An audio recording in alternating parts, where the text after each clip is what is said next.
Well, hey, Northway, thanks for tuning in again. This is part 4 of this series. It's turned into a series. It started out as, just an effort to have honest and real conversation. This is the Zoom In, and this is a time where we're taking a moment to have intentional conversation, to listen well, to learn more about the subject of race and reconciliation, and then ultimately the gospel.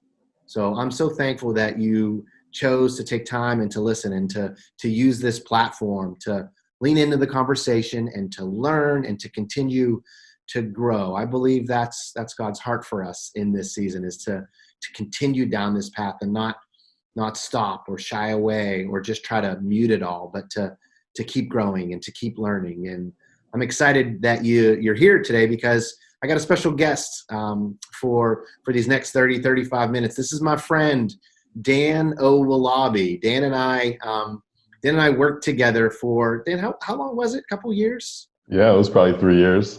2-3 years, yeah, together at a church together in Ohio. And rather than me introduce Dan, I want to let him introduce himself and talk about who he is and what he's up to, and then we'll start the conversation from there. So, Dan, say hi to Northway and tell us who you are. Introduce yourself, man. Hey, everybody. Hey, it's good to be here. Just like Dave said, we're close friends. We go way back.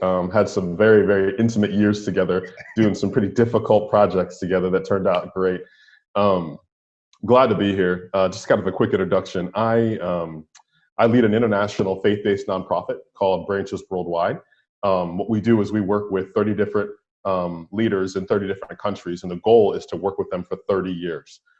These are young Christian business leaders who love Jesus, they love their community, they love business, and they want to use their business as a mission to make a difference in their community, and we want to help them.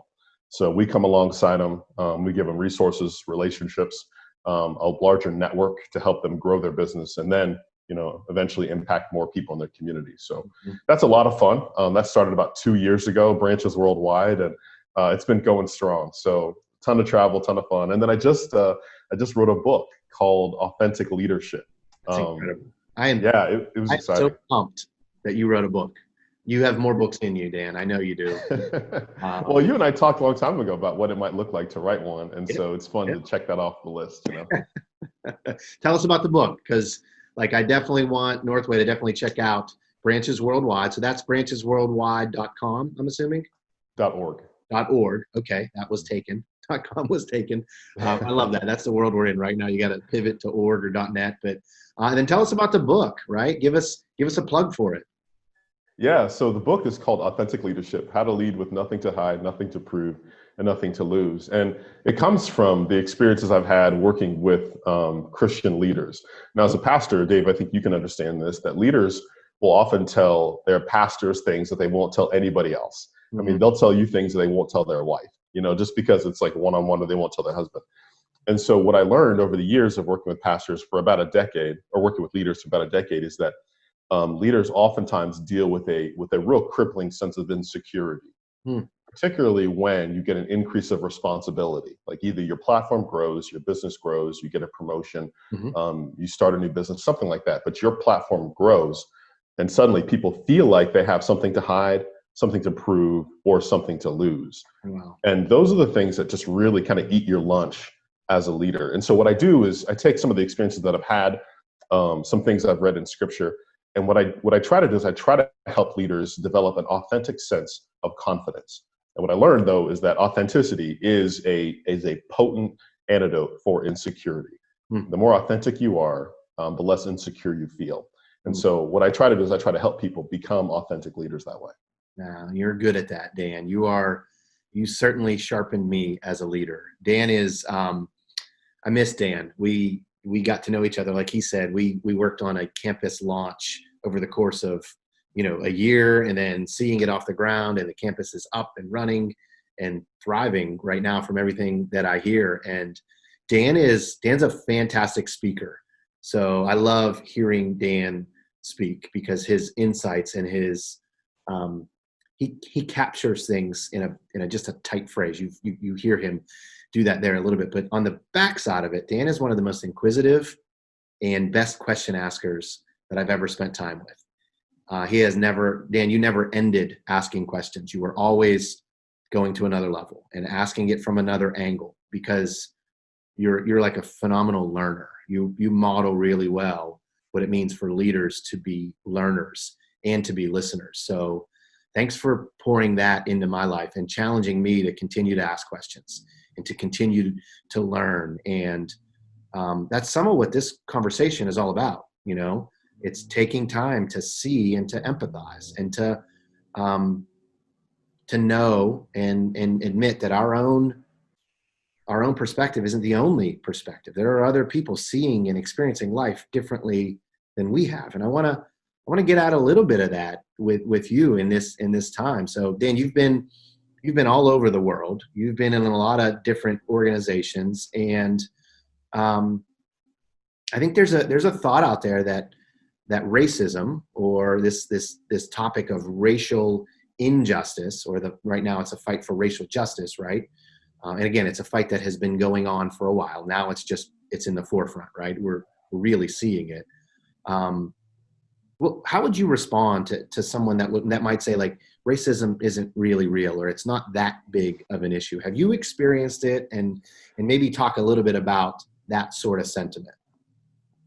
Yeah, I think it's understandable when people say that racism isn't real, because I think oftentimes what we do is we determine reality based on our own personal experience, and if we haven't seen it, and we've only seen it on the movies, right? Like Mississippi Burning, we haven't seen anybody put a cross in someone's yard. We haven't seen anybody call anyone the N-word in a long time, and so we just assume it's not real.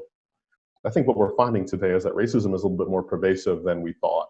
And it's less about Ku Klux Klan hoods and less about burning crosses in people's yards, and more about the subtle forms of racism that are just as real. Mm-hmm. And if you're an African American, or if you're a Black person in America, you feel those things daily. Mm-hmm. And you sort of learn to sort of move around it, move about it, move in spite of it. But I think that's something and this is a moment where people have the opportunity to say, no, this has always been real. This has always been the case. Mm-hmm. And that's difficult for people who aren't Black to understand, because, it just doesn't come up very often in conversation or in their day-to-day lives. Yeah. So how do you mind me asking, how have you experienced it? Where have you seen, because I love what you said. It's not always the cross burning in your yard, although we just saw what happened with NASCAR this weekend. That's true. That's shocking. Right. Yeah. Right. So there it is again. It's real. It's still here. But what are the subtle ways you've experienced, the hatred or the bias and prejudice of racism? Yeah. A couple big things sort of stick out. I'll give you a couple examples from my past, and then a couple examples more recently in the church. So years ago, when I was in high school, the two people that I dated, I grew up in an all-white high school. The two people that I dated, both of them broke up with me because their parents said, hey, I don't think it's a good idea to date a Black guy. And it was weird to actually hear those words from parents who, for the most part, I thought kind of, knew me and liked me. Yeah. But the reasoning was, I think, what we hear oftentimes in the white community, which is, hey, look, I'm not racist, but I know my daughter's going to experience some abuse because she's dating you, and I'm concerned by what she might experience in the community. So maybe it's better that you just break up with this guy, because interracial relationships are tough in this community. And so that was one thing, and that clued me into the fact that even though I might not experience a lot of racial conversations where people come out and say negative things about me and the relationships that I'm in, behind the scenes, when I'm not in the room, there are more conversations happening about race. And so that was one of those instances. Can you feel and sense that that's happening, that it's going on, like you said, behind the scenes, maybe in a different room, but like we all know when we're being talked about. Mhm. We all know when someone sort of subtly backs up because we're now in the room, or they quiet down because you walk in. So Right. that's a great point. So keep going. I interrupted, but I'm interactive when I Yeah. No, well, that's a great example. I remember reading a while back that there's two kinds of conversations that happen around race. There's the front stage conversations, and then there's the backstage conversations. The front stage conversations are when you're in mixed race company and you're very careful not to say things that you actually think. Or questions that you have, or doubts that you have, or things that you're not sure about because you just don't want to offend, because you're a nice person. You don't want to do that. Right. But then behind the scenes, when you're comfortable, when you're with people that you like, and you can say things without real repercussions, oftentimes that's when, sort of the racist conversations happen, because, those are sort of the unpolished things that people will say. And so what I learned is that when I would leave the room, oftentimes, just like you said, Dave, that's when, people would say the things that they really think. And so those parents who, said, hey, maybe you should date Dan, they were reacting to those backstage conversations that they had with their friends. And they thought, okay, let's pull the plug on this thing. Mm-hmm. Mm-hmm. So you were kind of going down that road of other things you've experienced. Yeah. That's one. Another one, this is something that happened in the church a lot of times, and it kind of points to racial bias. So, I launched the Worcester campus with Dave, and ton of fun. The church grew pretty quickly. About 2 or 3 years in, I remember experiencing this over and over and over again. So we'd have a lot of new people come in. I was the only black guy in the whole church again, but no big deal. It's my hometown, I really wanted to reach people for Christ, and that's a big priority of mine. And so I'd be standing in the lobby shaking hands, and I'd hear over my shoulder somebody say, "Hey, I'd like to talk to the campus pastor." And then someone who's familiar in the church would say, "Oh, he's that guy over there." And I would turn, and every time people were like shocked, like, "Oh, it's that guy."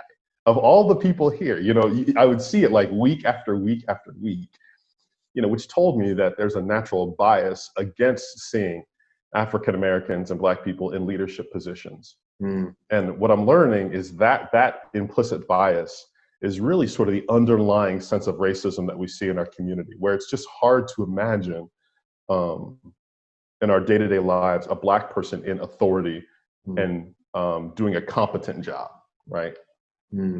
Being led by a Black person, that's like just that not meshing, or I don't know if I can do that, or I don't know if that's for me.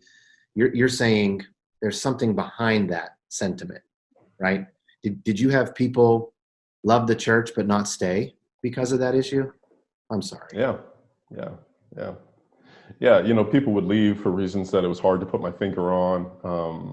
But then later on, you hear conversations in the backstage, and people will come back and tell you, hey, they left for this reason, that reason. And I'm thankful for authentic conversations with people who are able to tell me that race was a factor. But in reality, it's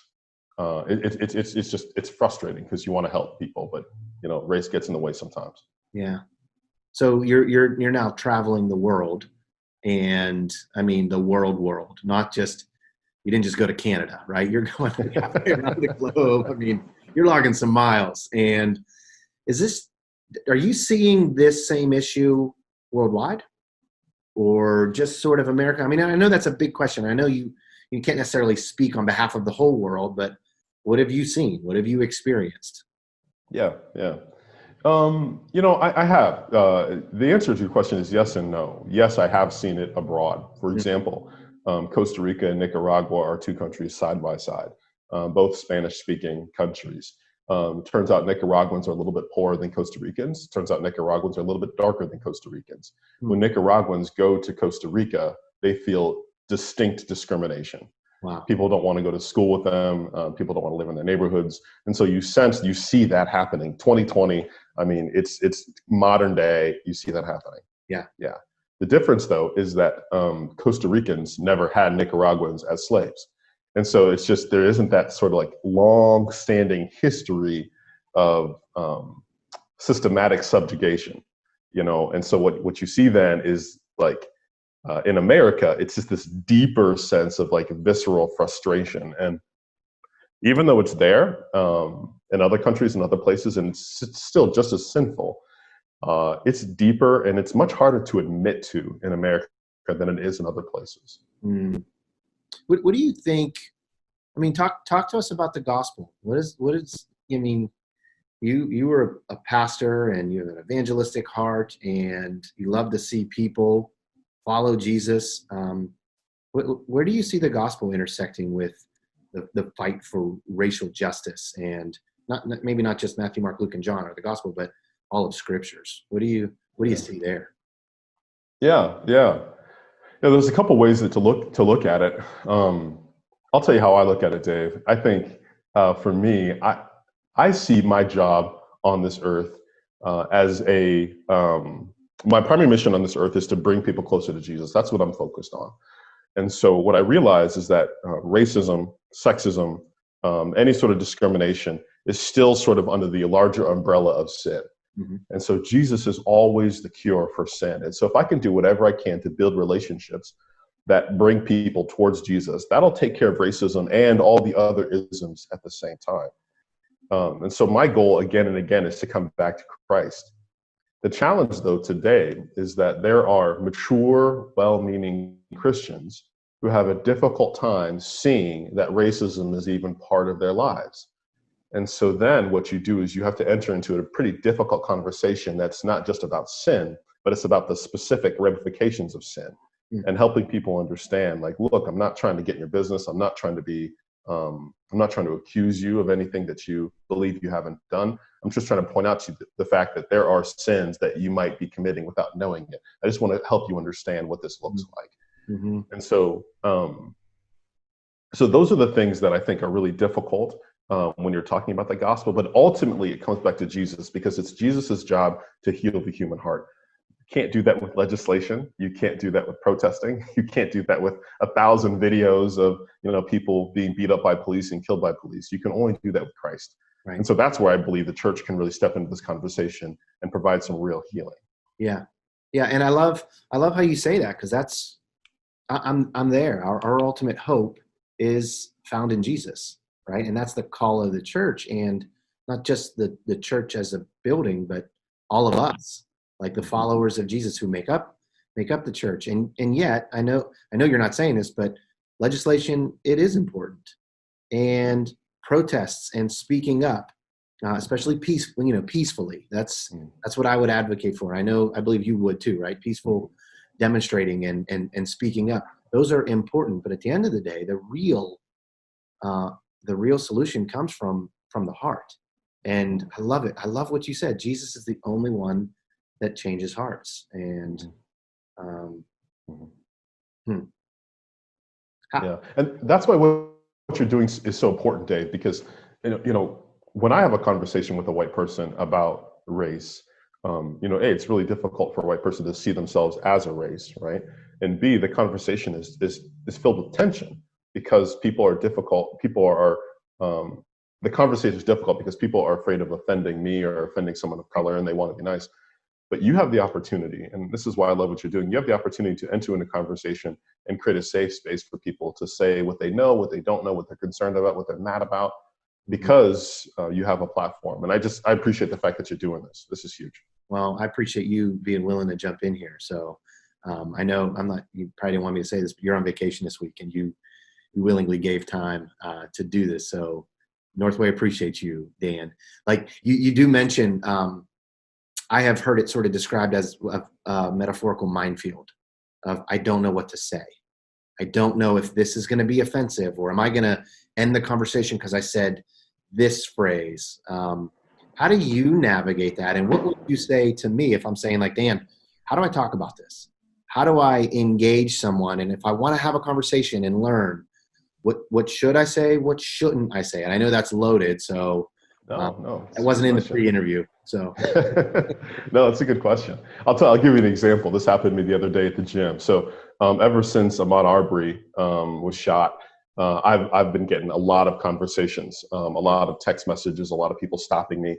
George Floyd, it really blew up. And so people are pulling me aside in the gym saying, hey, let's talk about race, which I'm glad to do.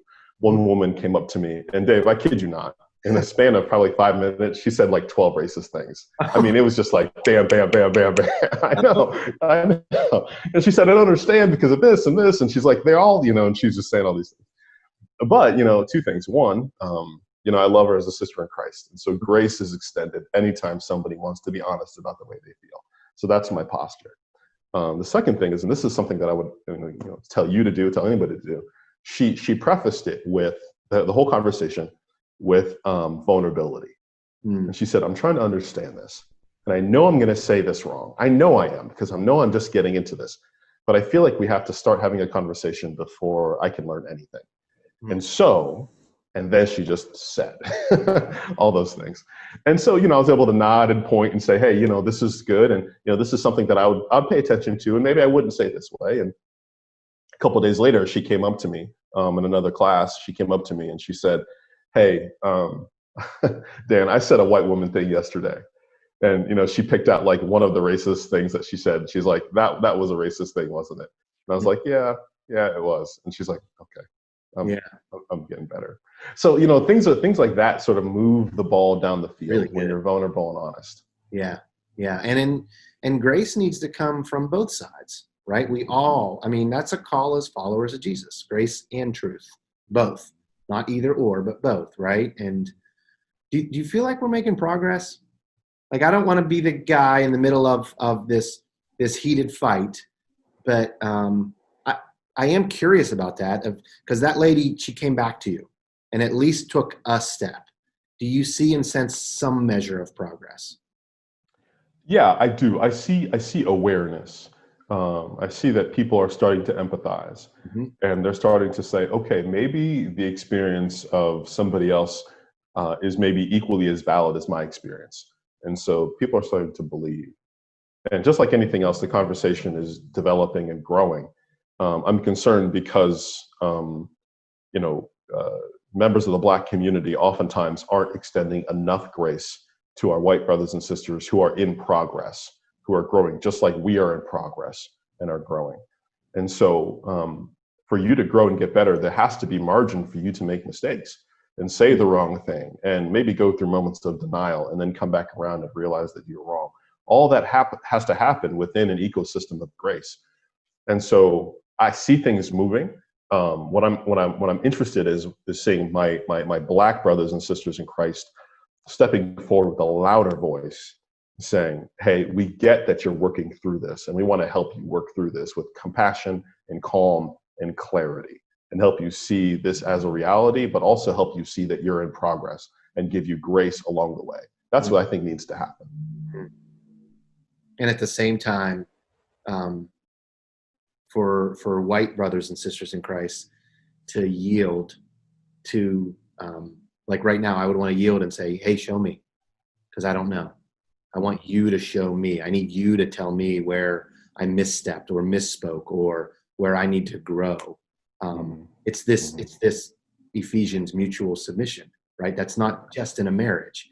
Light bulbs are coming on right now. I'm like, wow, like it is a mutual submission. It isn't just a one-sided moment. And how, maybe shifting gears a little bit, but I just had a stray thought that I want to pursue. The parenting side of life always comes up because, we're dads. Like, how are you parenting your kiddos through this? I mean, because these are tough conversations, right? Because they have to be asking questions. They have to be wandering, and you and your wife, Erica, I just said her name. I don't know if I'm allowed to do that, but your wife, Erica, how are you guys navigating this and figuring this out as parents? Yeah, Dave, that's a great question. It's sticky, it's tricky. My daughter's 4 and my other daughter's 7. So we believe that critical conversations, they can happen early, especially with our 7-year-old.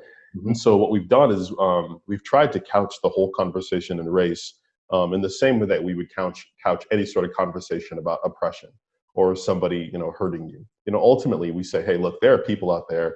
I said this to my daughter the other day. I said, there are people out there who think I look like a criminal. They just look at me and they think there's a bad dude, just stay, especially if I'm, not, dressed in a collared shirt, but I have a hood on, walking into a store, people just automatically are like on guard. Right. And so I said, hey, this is the reality of life. But, Christ teaches us that the world is the way the world is, but our job is to step into the world with light and hope and be that, hope for people. Mm. And so I said, when people treat you this way, because they're going to, here's what you need to do. And people treat you this way, here's what you have to respond to. And some police officers are great. Most police officers are amazing. Some aren't, and some are racist.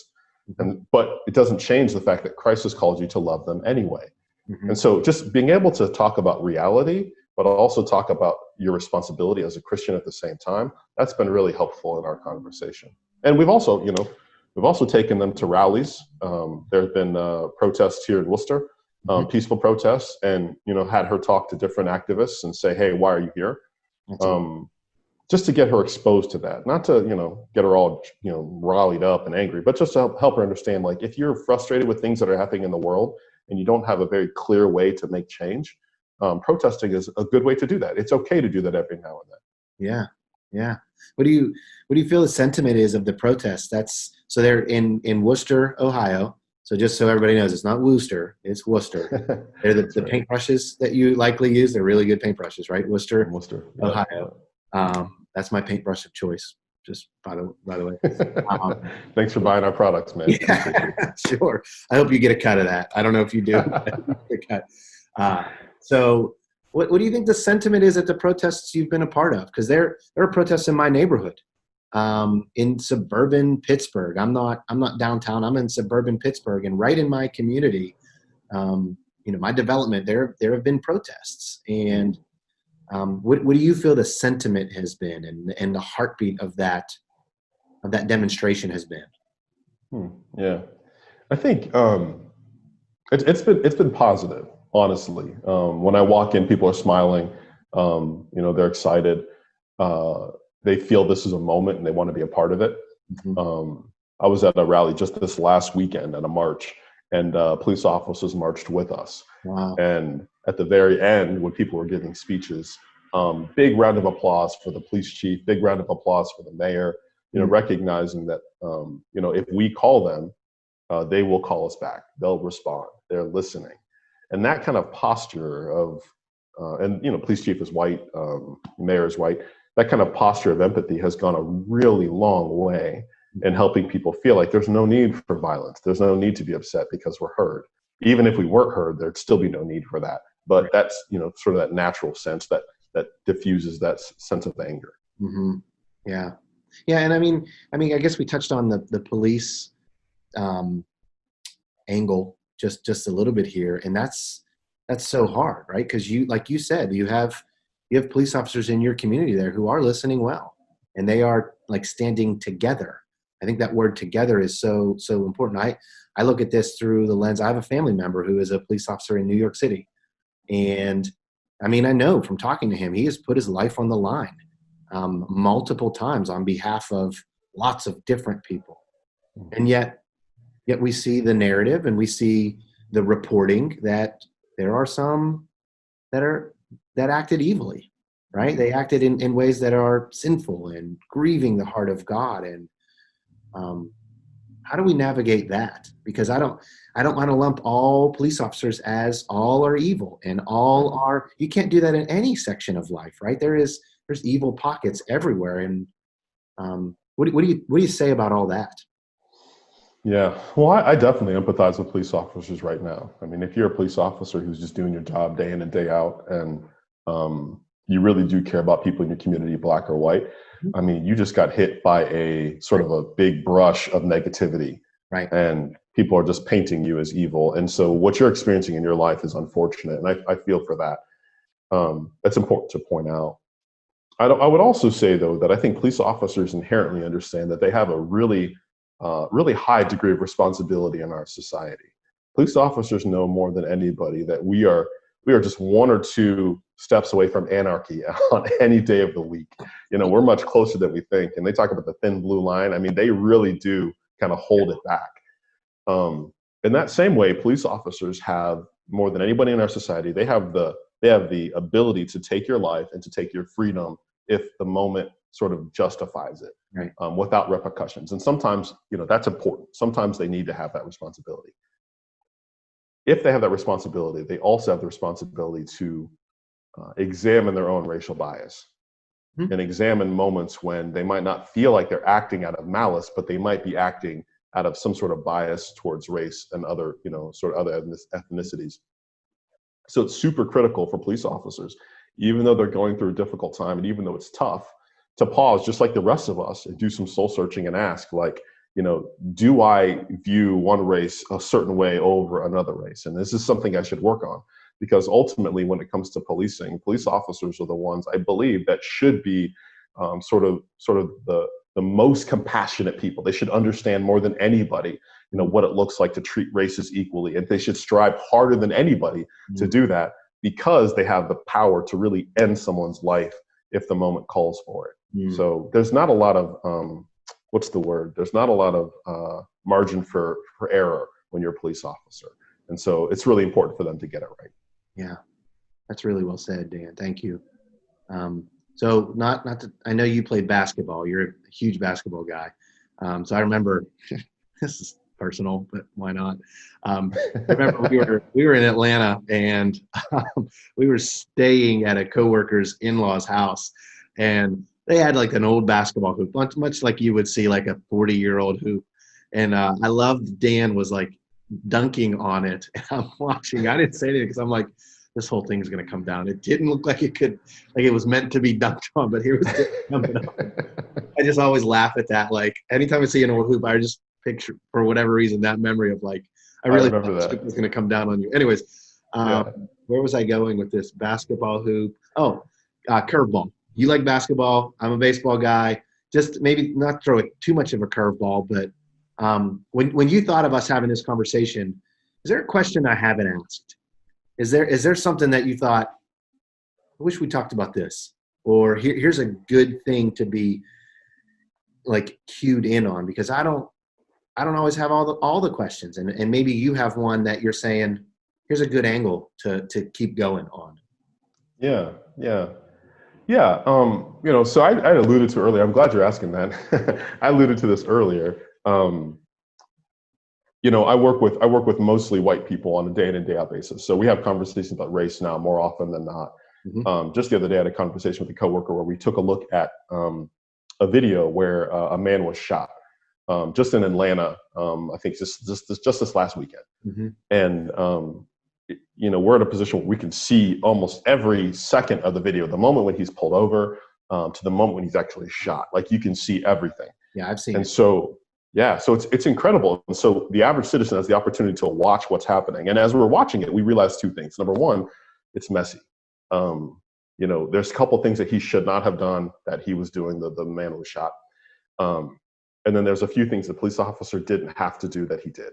Right. And so as you're watching, you're like, wow, this is not as clear cut as we think, which is healing and helpful for everybody, right? The second thing we realized, though, was that his race, it's hard to imagine his race not playing a factor in that. And this was the opening conversation with me and my coworker. I said, okay, so let's say you take this guy. He's drunk.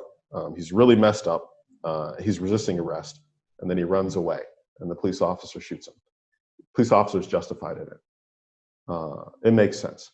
Let's say you switch shoes, and let's say it's a middle-aged white woman, and she's resisting arrest, and she's drunk out of her mind, and then she runs away.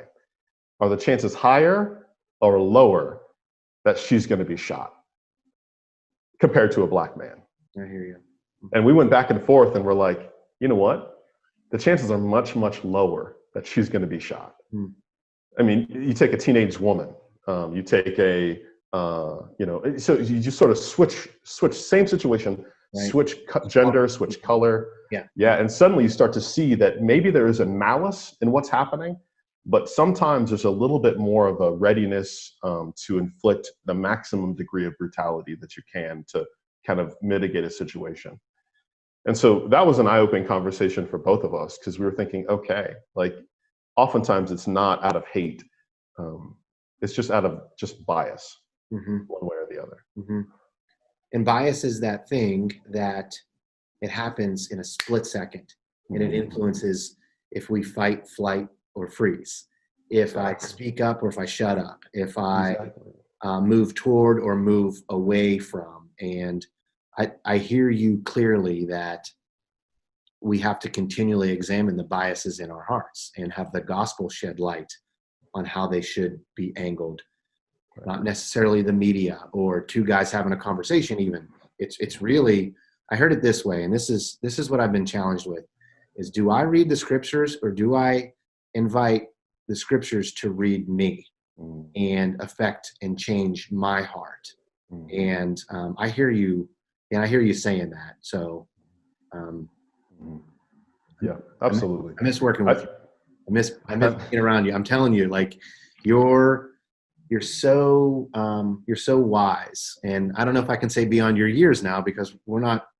I don't know if we're young anymore, but but you're just very, very wise and well thought, and you posture yourself so well to listen. And thanks for modeling that for me, and for stretching and growing me. And I cut you off. You were going to say something. No, Dave. I appreciate you saying that. But honestly, I think when I started working, for you, when you first hired me, man, I don't think I learned as much from a leader than I learned from you. And I hope you remember, because we were sitting in the room, your office, a couple times, and I was like 2 weeks in, and I was like, that's amazing. I can't believe I just learned that. And I said, if you fire me tomorrow, that's okay, because I just learned something that changed my life. I think I said that like 3 or 4 times. Maybe. I don't remember that. And I think you said, like, Dan, you need to calm down. Like, you need to relax. So, I think just you made such a marked difference on the way that I think about leadership, not just conceptually, but how you act it out. The way you ask questions, your posture towards people, empathy, all that stuff is big. So, when you asked me to do this, heck yeah, I'm on vacation. But man, I would do this for you any day of the week. So I appreciate this. Well, I'm for you. I'm behind you. Give us a couple more plugs. Give us the websites and the name of the book and where we can go find it, because man, I believe in you a whole bunch, and I'm so excited for people to plug in and grow as leaders from the work you're producing. So shamelessly plug it. Go ahead. Yeah, I hope the book is helpful for people. It's called Authentic Leadership: How to Lead with Nothing to Hide, Nothing to Prove, Nothing to Lose. It's a quick read. It was a #1 new release on Amazon. You can get it on Amazon right now. Just type in Dana Walabi, Authentic Leadership: How to Lead with Nothing to Hide, Nothing to Prove, Nothing to Lose. Also, branchesworldwide.org.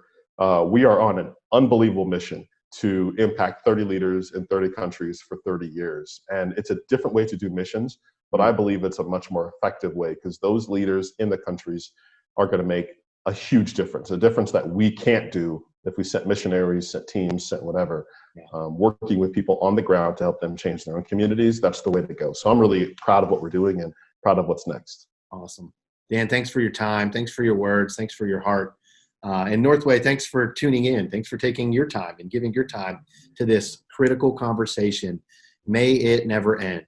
May we never grow tired of learning and growing and ultimately pursuing what the gospel beckons us to, is to be more like Jesus, to love with full grace and full truth, and to see the world with compassion and through the heart of God. So Northway, I love you. Thanks so much. This has been Dana Walabi and the Zoom in part 4 of our conversation on race and reconciliation and the gospel.